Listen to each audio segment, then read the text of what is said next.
Hey kids! Today we're going on a field trip. Mark Wahlberg has stage 1 reversible lymphedema. He worked out too much and has accumulated protein-rich edema fluid. We have a special guest with us today. Her name is Jacqueline Scully, a physical therapist professor at Oakland University. She will be showing us what happens to lymph fluid when performing lymphedema massage. Seatbelts, everyone! Please let this be a normal field trip. With a friend? No way!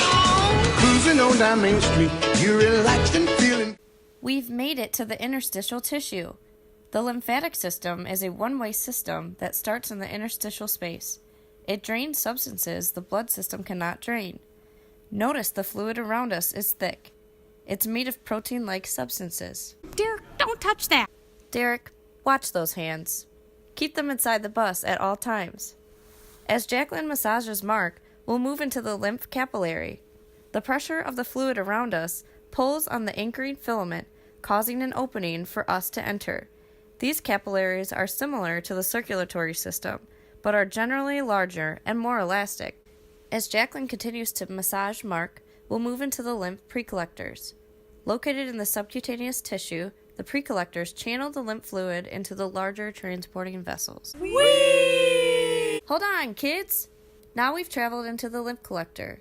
Made of a single layer of endothelial cells, the collectors contain valves that prevent the return of fluid and guarantee transport distal to proximal. Just like Mark pumps iron, the collectors pump lymph fluid through the vessels. That's right, Tony. This is called lymphangiomotoricity. The frequency of the pump contraction is determined by autonomous regulation through sympathetic nervous system and lymph volume. From the collectors, we'll move to the right subclavian lymph trunk. The trunk is responsible for carrying lymph fluid from the lymph collectors to the venous angle. Deep breathing can help to increase circulation and movement of lymph fluid. Not your breathing, Alex.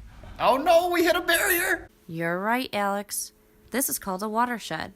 Lymph vessels do not usually cross watersheds, except for in the anterior and posterior chest and the anterior and posterior pelvis and groin. Major watersheds run midline down the body and transect the body at the umbilicus. Minor watersheds divide areas of the forearm, lower leg, head, and neck. In normal, healthy situations, fluid does not cross the watershed. They only function when applying manual lymph drainage. Jacqueline's massage will push us through the barrier. Whee! To the lymph node! The lymph node is like the waste treatment plant, as it removes noxious matter like bacteria, toxins, and dead cells before reaching the bloodstream. Ah, it's chasing me! Watch out for those macrophages, kids. They catch and destroy harmful substances. The lymph node produces white blood cells to fight infections and regulates the protein content of lymph. Miss Frizzle, isn't class almost over? Oh, you're right, Sarah. I hope Melody doesn't mind that we kept you 15 minutes late after class. Let's drain back into the trunk, to the superior vena cava, and skedaddle. Magic scuba, alligator nostril. Climb on the magic scuba. Spank a plane.